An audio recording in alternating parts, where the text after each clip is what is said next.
İyi akşamlar, hoş geldiniz. Ben şimdi İngilizce'ye geçeceğim. Thank you all for coming. It's great, it's wonderful to have two, it's not all, let's say, two recent colleagues over the last 15-20 years in Istanbul, Susan Hapgood and Cornelia Lauf. And these are two people who are extremely serious in what they do, but they do it in also a very good and humorous and fun way. They don't let issues go. They chase the issues, they're on the issues, and they're on very, very particular kinds of issues that they've been visiting over and over again over the last decade, if not more. And that's a very hard-found trait. You know what I'm talking about. Maybe you don't know what I'm talking about, but I can see that. And anyhow, Susan Hapgood recently moved to Mumbai. She's the founder and director of Mumbai Art Room and senior advisor for Independent Curators International in New York, where she formerly worked as the director of exhibitions. She's worked in a curatorial capacity at the Guggenheim and at the Museum of Contemporary Art and has curated numerous exhibitions, including Flux Attitudes, Neo-Dada, Redefining Art, 1958-62, Slightly Unbalanced, and many others.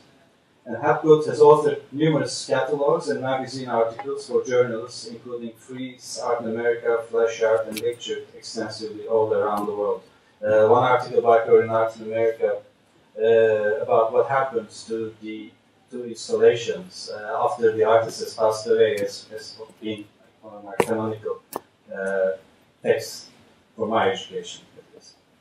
And Cornelia Lauf is a writer, curator, and editor of artist books. She began her career at the Guggenheim in New York, and she has written for many magazines and publications, including Arts Magazine, Art Scribe, and quite a few others in the 1980s. And then she was the founder of Camera Obscura, an alternative space devoted to craft, art, and agriculture in a rural community in Tuscany. She's also the editor, and we have now one. Would you like to show the gift, Cornelia? She's the editor and co-founder of 3 Star Books, a publishing house devoted to artist books based in Paris. Lauf has organized exhibitions at the Museum of Contemporary Art, Chicago Museum of Contemporary Art, Area Nazionale d'Arte Moderna, among many others, and she's a professor at the Faculty of Art and Design at IUAB, which is a great university in Venice. Thank you for coming. Thank you, Cornelia. Thank you, Susan. So the floor is yours. Thank you.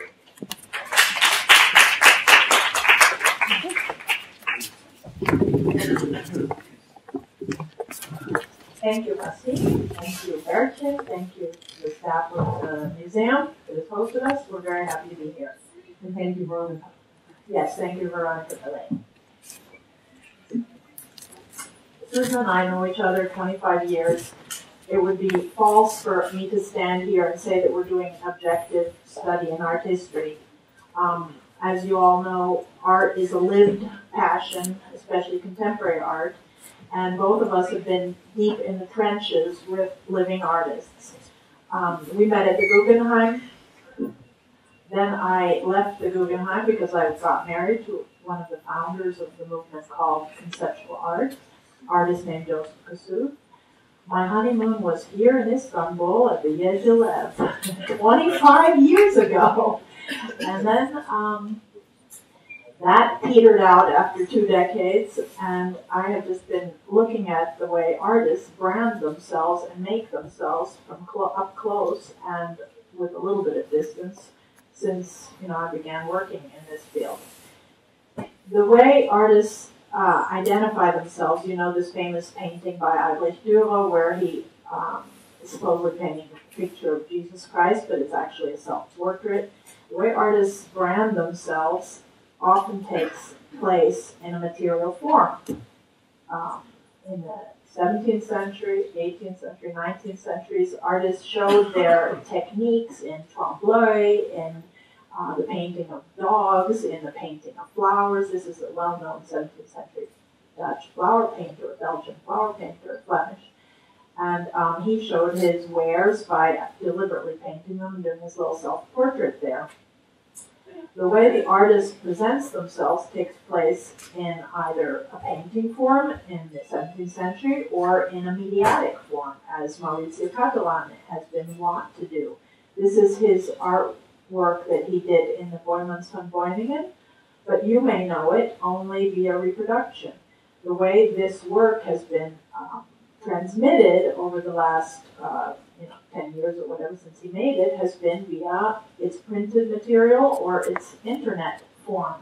This is because Cattelan carefully choreographs and scripts his image, as famous Picasso was wont to do. Right now there was a concert of Riccardo Muti in Rome, and he has his lawyer certifying every photograph that goes out on him. You may not publish any photograph without legal approval by the team around Muti.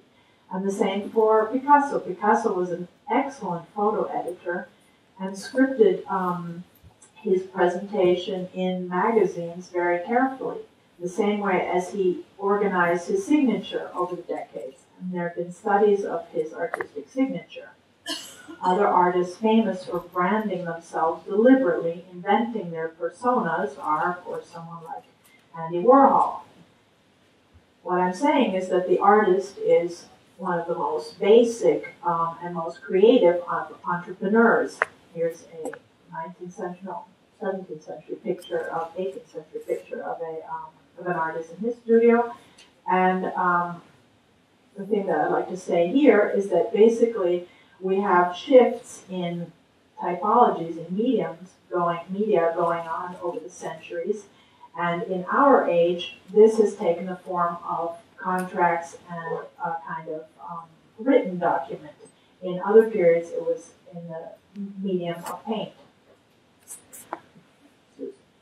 So if we come up to the 1950s or so, we see artists moving into a completely different format, using different documentary forms, using certification, using what Benjamin Buchler coined as the aesthetics of administration.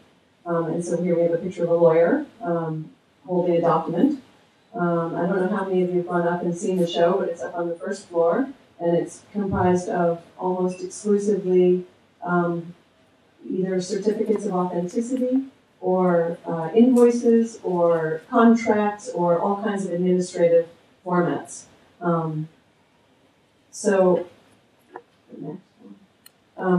No surprise, leave it to Marcel Duchamp to be one of the first ones to do this.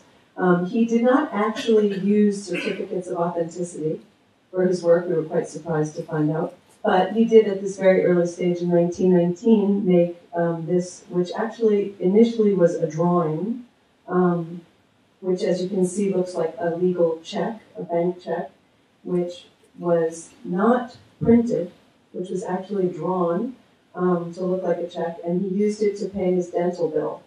So this is actually a later version of it, but leave it to Duchamp to get there first. So the use of certificates of authenticity was initially really came into use in the late 50s. And this was at a time when artists were beginning to do some pretty radical immaterial work. So I think it's fascinating and not surprising that artists would use such a reassuring format as a legal document to go hand in hand with something really radical or immaterial. So it was quite a deft move to use these conservative, objective documents. So it was kind of like a free pass for them, permission to do just about anything once they started using these documents. And I'm not saying that the documents predated the work, but it's no surprise that they went hand in hand. So I'm going to start and go roughly chronologically. We're going to show just probably about 25% of what's in the show, but we'll go chronologically. The way the show's installed upstairs is thematically. So the next one. One of the earliest pieces following the Duchamp is by Yves Klein from 1959, and he issued these receipts that you can see up at the top to people who purchased a zone of immaterial pictorial sensibility in 1959. So they would buy these zones, which were just what they say, and you had to pay in gold, and you would get a receipt. And if you truly wanted to own the zone of immaterial pictorial sensibility, you had to burn the receipt. Many people didn't burn them, and those people, of course, got to sell it later on, which was maybe a wise move. And there was also a ritual that accompanied the purchase of it, which was that you can see down on the lower right, would throw half of the gold that was paid for it into the river.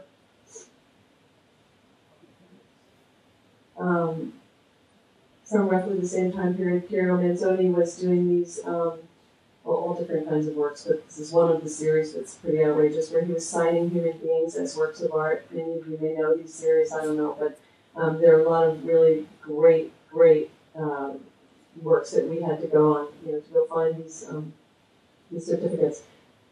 And next, then there's this work. Well, actually, I don't know if this is a work. Robert Rauschenberg. I don't know if the story is completely accurate, but the story goes that he neglected to send his work to the opening of a show. I guess he forgot, or I don't know what. And so when the opening came, he sent this telegram saying, "This is a portrait of Iris Clare, if I say so." And then people ask, well, if. So does he say so or does he not? And I don't know what he ever said about this, but it certainly is now, in the canons of art history. And then one more. And then we pulled out this is just a detail from a work by Edward Kienholz, an artist you may not know here. I don't know. He's maybe lesser known. He was active in California, in Los Angeles in the late 50s and early 60s. And he used this very legalese contract. And this is just a little part from the beginning, and you can see all the whereas. It's like straight out of a law firm. But if you read what he says, there's incredible humor built into some of these works as well. And the top one says, whereas art is anybody's guess, and sometimes big and bulky. I love that as the beginning whereas. And then the bottom whereas, which is one of my favorites, art buyers are probably speculating in the art market or playing a glorified autograph collecting game anyway. So you get these really dense-looking documents, and then when you start reading them, they're just riddled with all kinds of fun stuff. Some of them are more straightforward than others. So that's up to about the early 60s, and Cornelia will take us.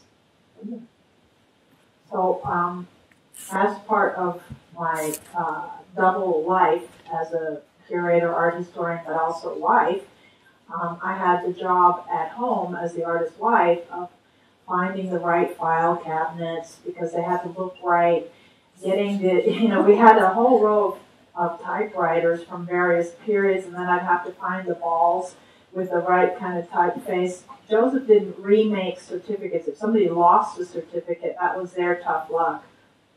But, there was something about using the right kind of typeface to go with a certain period, and I just remember, pica, elite, all those little balls that we had, all different types for the different periods, because the signature and the types of certificates would change over the years. And that whole aesthetics of administration went to the decor of the artist studio as well.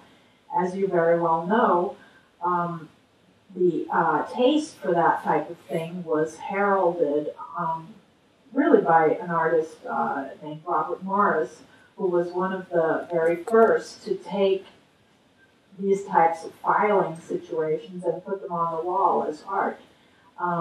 This is his tautological card file piece on the left. It should say from 1962 down there. Yeah, it does.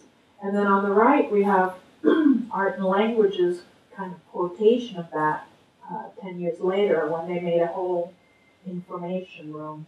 And many of the references, linguistic references in it, refer to themselves as well and to issues of classification and taxonomy. But this was considered a way to evade the strictures of painting at the time and create an anti-aesthetic kind of language. In the meantime, we find these absolutely beautiful and charming and would like nothing better than to have a little file cabinet on a pedestal or one of these certificates. Now we find them as beautiful as a neon. The early neons of Naumann or George Brecht or a lot of the artists who worked with neon were made to get out of the aesthetic of anything gestural expressive. This is a half of a work by Robert Morris. It is basically his withdrawal of the aesthetic content of a work which the architect Philip Johnson had purchased, well, had said he would purchase and then didn't pay for. Is that correct? No, I thought he then withdrew it. Robert Morris sold a work to Philip Johnson, and then Philip Johnson didn't pay. But he had the work. He just did not pay for it. And so then Robert Morris sent him this legal document saying that he was withdrawing aesthetic qualities from the thing that Johnson possessed. And then evidently the two of them together, or Morris, allowed Johnson to have the work displayed right next to the letter. So basically what happens there is that you have the behind-the-scenes stuff going on the wall right next to the artwork. It would be as if you have Picasso's Guernica with all of the correspondence and loan forms, attached right around it. So this is a really radical move, and it basically, in a nutshell, does the same thing that Michael Asher does, I don't know when exactly, when he takes the wall away in the gallery, between the gallery space and the office people that were working in the back. Basically demystifying or putting on the pedestal the working environment as well as the trappings of art making. Some artists like Dan Flavin they were very important for the whole movement. Flavin was one of the most important for the movement of the certificate, making these very simple schematic, almost concrete poetry drawings, which are works in themselves, but he deliberately said they were not. This is a certificate only. It's not a drawing. It is not a drawing of mine, Dan Flavin. Just the way it's written is, classic concrete poetry, 1950s style. And then here is a certificate for an installation of a piece in glass and neon on the left.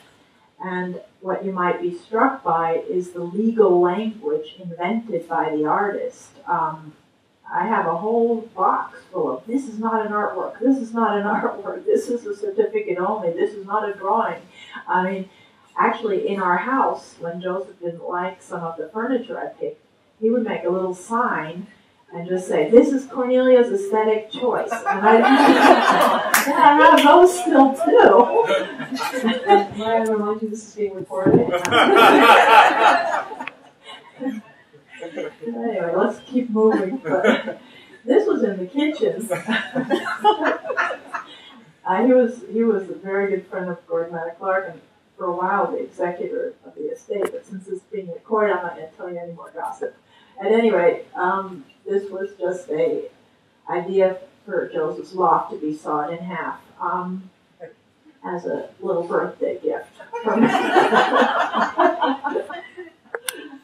So this is a certificate for a work that Ken Lum did, just to show you that the conceptual lineage goes up until our times today. And Ken Lum is a good friend, Canadian artist, who in this very dry-looking certificate on the left basically reveals that he's speaking about his mother in this work, a public media work that he did in like 15 years ago at the Wit de Wit in Rotterdam. 25 years ago? Time flies. This is an artist that both of us love a lot, David Shrigley, and this is my actual favorite in the show. I love the stamp, official. That sort of describes the way art historians act as well. Just put a stamp on it, make a book out of it, and it's official. This is Heimo Zobernig. He created a certificate for the Kunsthalle Basel that basically people would get if they gave a contribution in exchange for it. Yeah, to pay for the show, as Susan said. certificates for financial support to realize visions and real things in the Kunsthalle Basel, 2002 fundraiser. You may interrupt. There's a section in the show where we talk about artists making money, and basically it's, there is a whole group of works where it's almost like they just make it and it's almost like it's cash. So it's like that Marcel Duchamp. And this is one of those as well. And here we have Andrea Fraser, whom you might know of her well-known performance where she basically exchanged sexual favors in exchange for cash, but that was also worked out via contracts, and she has made many works about the apparatus of the museum and the flyers, the wall text, in the way that Louise Lawler and a whole generation of artists in New York that were loosely called institutional critique artists did. And this is a piece where she kind of looks at the language used by museums in the name of instructional or pedagogic and finds repressive structures even in that language. And so she made a kind of long and wordy document about that. Then we have Andrea Zittel here, who made a kind of update of the Duchampian urinal, allowing the owner of this piece in a certificate nicely fabricated by the gallery. Very common phenomenon now that the gallery makes the certificate for these things and produces the whole look of it, and thus creates an inventory of them. And that brings us to kind of the performative nature of some of these certificates, that they are almost scores. So there are 4 works in the show that are allowed to be executed by the institution showing them according to their desire. And one of them is the Yoko Ono piece from Grapefruit, which is a fantastic small book that has been recently reprinted. If anybody sees it, read it, look at it, get it.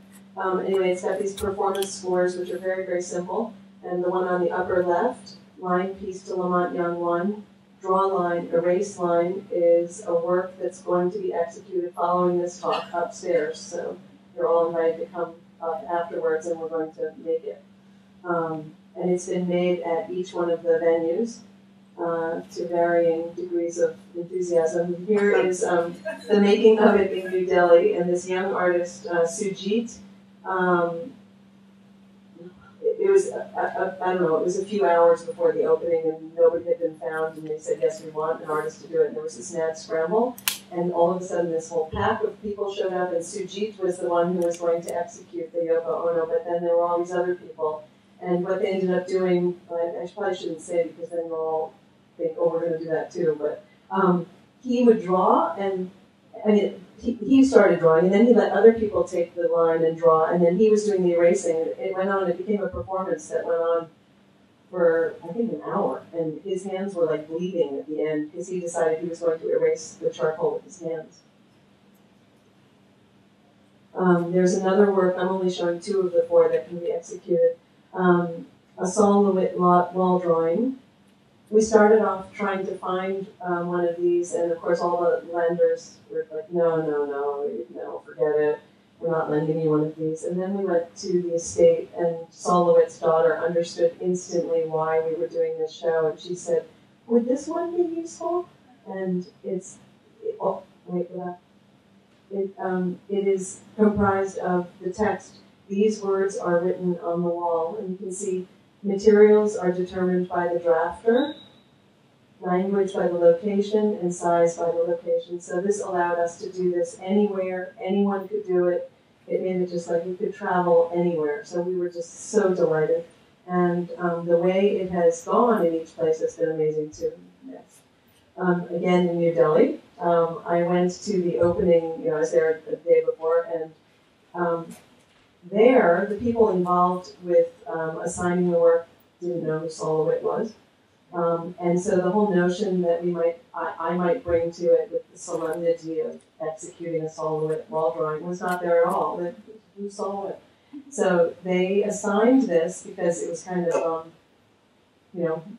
they assigned this to their teenage hip-hop after-school group. And so that's who you see here was given they were told the instructions, and when I walked in, I was like, paint or a drawing.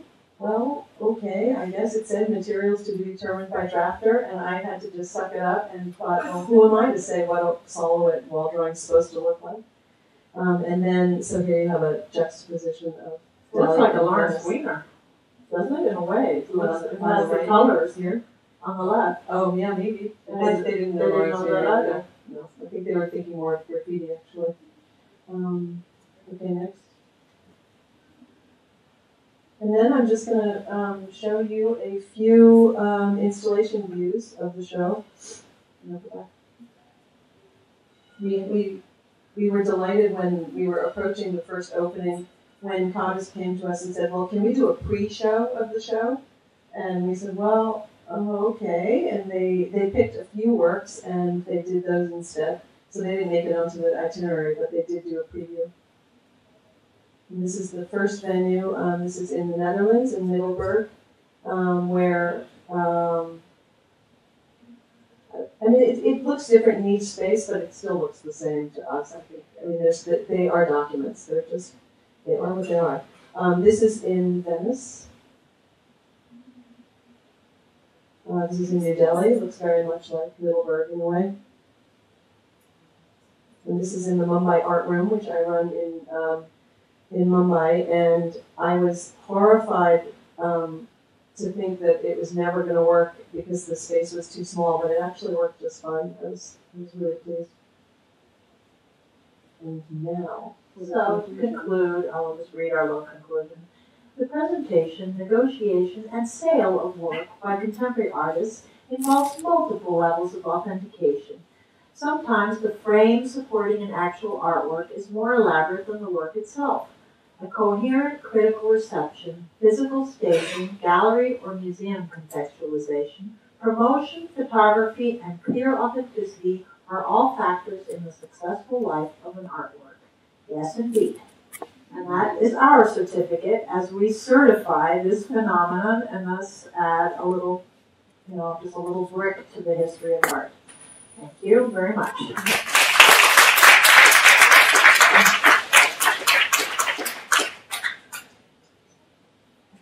If you have any questions, we'd be happy to answer.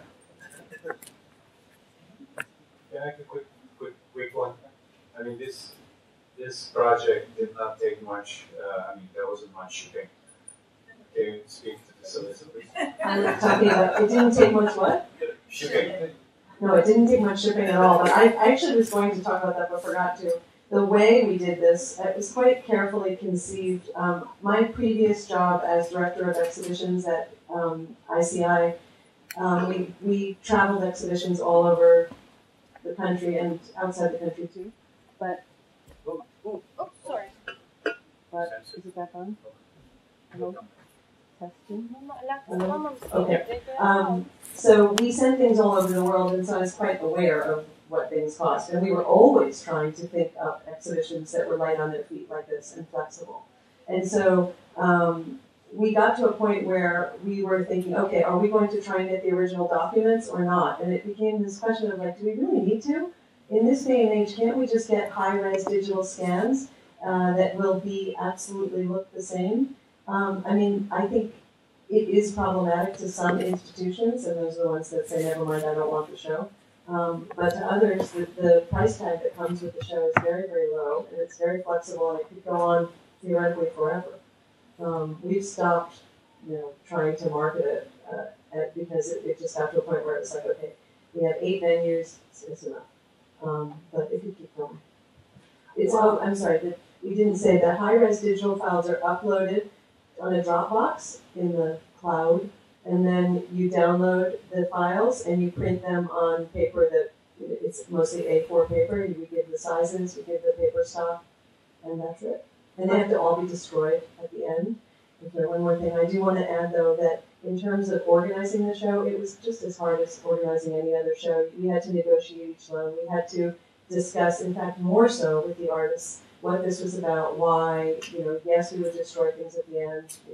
We're not going to take advantage of the license that we're being given.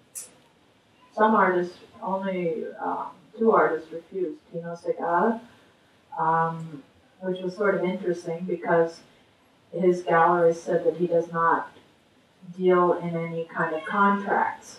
But I would like to see how he signs a check or deposits something in the bank or sells the work, because everything ultimately can be boiled down to a contract. And his gallery was sending us contractual letters on some level, but it wouldn't have been correct for us to exploit that and publish those without approval. We did think about it, though. Yes, we did. And then, and then there was Carl Andre, who had published certificates in the past, but now has changed his attitude about that and does not want to be pegged as a conceptual artist in any way, and wrote very emphatically that he said he didn't want to be turned into a conceptual artist by stupid people, stupid curators. So that was that response. But for the rest of them, all 50 were very happy to proceed. And personally, for me, it's also been a moral decision on how to practice being a curator, because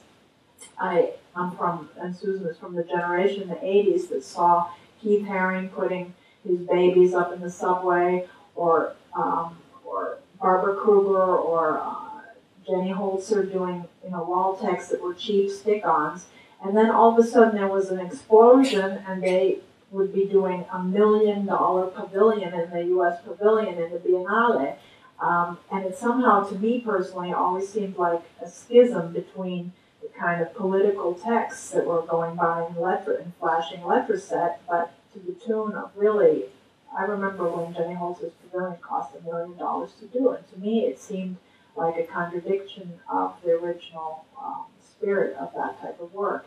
So I personally think that some of these exhibitions that just cost unbelievable amounts of money are sort of unethical.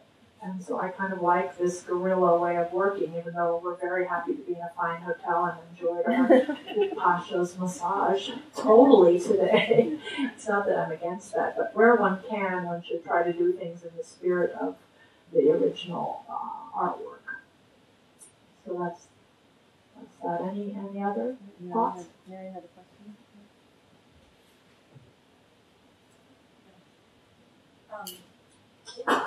The slide right before the Mumbai Art Room, there was gold text on the wall that said, "Don't touch the artwork, touch the artwork." What artist was that? That's Rats Media Collective. And it's upstairs also, and there's also free takeaway postcards. Don't miss them. That's really great. And then also, do you think that now that these kind of certificates of authenticity are becoming easier to sort of fake, and we can create things that look authentic to art, that maybe it'll dissolve, like Tino, where there's no need for them anymore? They actually lose their value instead of printing money. It's so consequential. I don't think so. I think the art system is very entrenched and very inner system. I mean, it's like provenance. I remember a long time. I worked at one point in my long career. I worked as a curator for private collectors, and I remember they were selling a Cezanne watercolor, and lawyers caught wind of the price of it, and were all over us trying to get involved in this sale somehow. And I remember the lawyer looking at me and he said, "You mean you don't need lawyers to do this?" And I said, "I don't think so at all." And he said, "Why not?" And I said, "Well, we have something called provenance. We have a whole system. It's like this selling of art has been around for a long time, and people know how to do it without needing to hire lawyers." And he said, "You mean you just sell it like it's a pair of shoes?" And I said, "Well, kind of." I mean, I think that if you're buying a work like this and you're selling a work like this, you know what you're dealing with. It's kind of there's an insider part to it. I guess there's also, to answer your question in another way, there's zillions of fakes always in the art world, and people get hoodwinked constantly, always have been. Especially in the conceptual realm, articultural realm, it's very easy to fake it. So you have to build up a whole case around an artwork, which is done via certificates and catalogs and exhibitions and loans and things like that.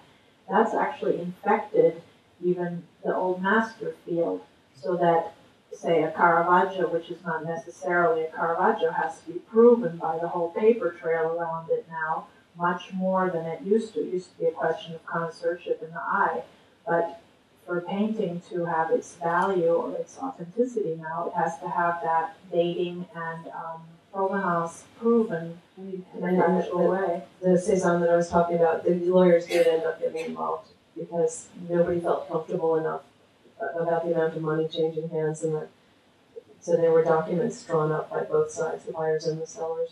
What about for young artists? Do you think that, I mean, for me, like looking at these documents with signatures, they all look so old-fashioned and typewriters, but do you think for a young artist making work now, it's important for them to make certificates of authenticity? I think it depends on their work.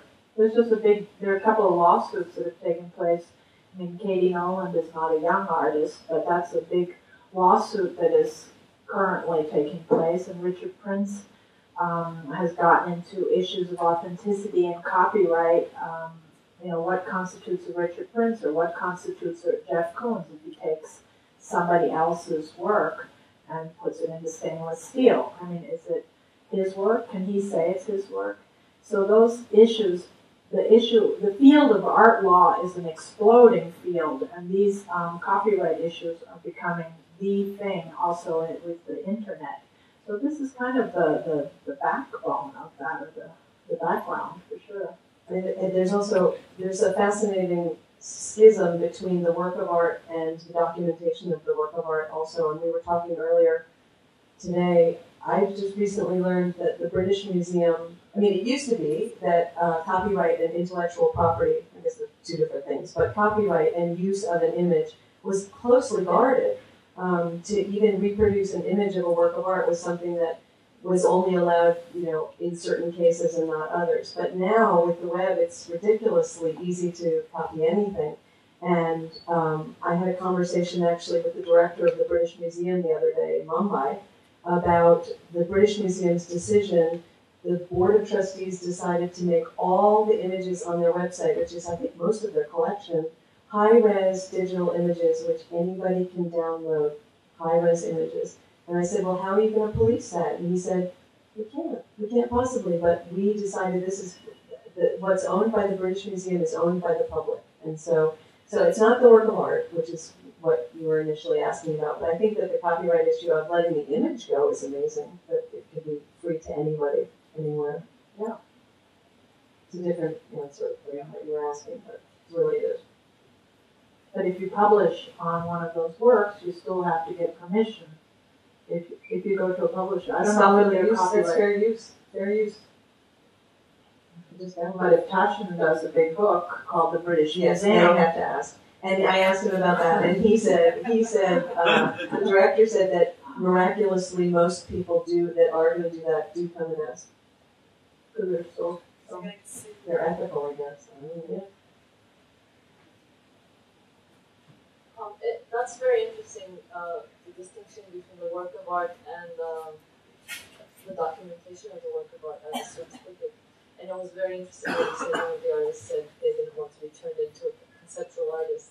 So I was wondering if this is part of the tradition of conceptual art. I mean, there are some of these certificates that are works in and of themselves. I was wondering if today it's more important for the galleries rather than the artists themselves, because it's at this point not a practice that they're sort of holding. I think it's important for two reasons. It's important for posterity. After the artist is dead, there's something there that, if the certificate survives, there's something there that documents, and it's also important for the market.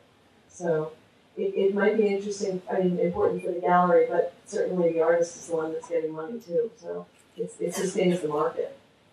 People like Hans Haacke tried to build in a percentage for artists so that every time a work would be sold and resold and resold, the artist would have to receive some kind of benefit from that. And that was in the contract, and that was in the... Yeah, that was in the... We actually didn't talk about this. We didn't work it into our talk, but we should have. There's something in the show that's super important called the Artist's Rights and Transfer Agreement. I can't remember the exact title of it. Right. It's known informally as the Prajansky Agreement. And it is a document that was written... Yes, Seth Siegelov and Robert Prajansky, a lawyer, wrote it. And it stipulates just about every single right an artist could ever want to have. in the sale of a work of art. So, and actually, thank you very much to Slightly Unbalanced'ın. It's been translated into Turkish, and they're available for people to pick up upstairs. So the only artist who ever used it was one. Actually, because artists like Lawrence Weiner just felt it was way too confining, and it set up too many clauses, and it was just hard for the artist to deal with as the collector. So in fact, it was not a very popular document. It was invented by a dealer, not by an artist, actually. But it's a good thing to read if you're an artist, to just try and think, well, what could I ask? What should I be thinking about? What could I ask for? I've been thinking about how in China, the competition with Italian products like, Parma ham or lace from Burano has been sideswiped by creating towns called Parma or Asti or Burano, because then one can put on the label, made in Parma or Parma ham. So it's sort of fascinating how in the world of commerce, or that type of commerce, also certification and just it's in a name, it depends on how something is categorized in the end.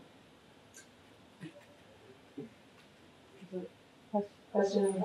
Are the certificates themselves subject to copyright as they are legal documents, or are they subject to copyright as images? For example, the certificates that you printed in the book, did you need to clear the copyrights for them?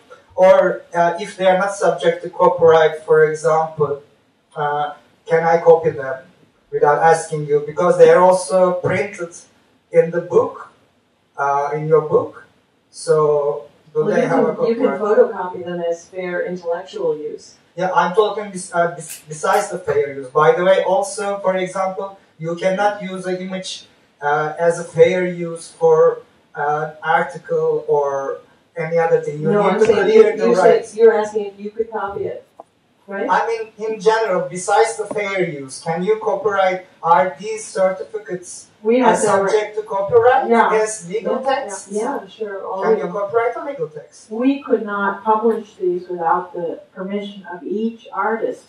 But they are not creative works themselves. They are legal texts. So, I mean, by means of copyright, can you copyright a legal text? I guess they're images. I suppose they're images.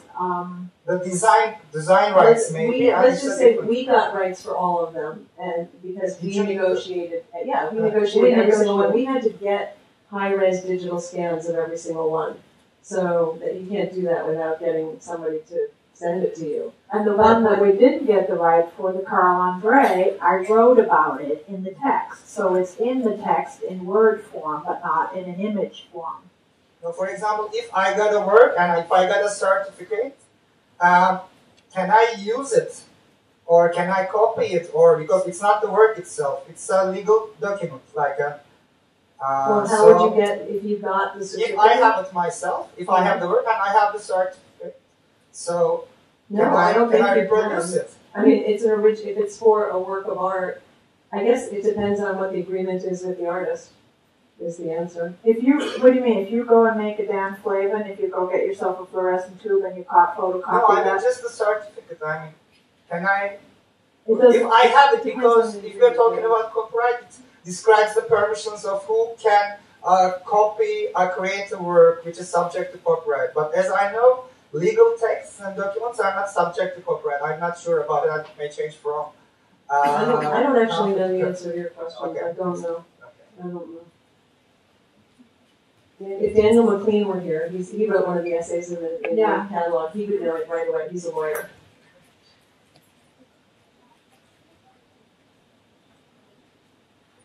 Well, Other questions? Thank you. Thank you very much. Thank you very much.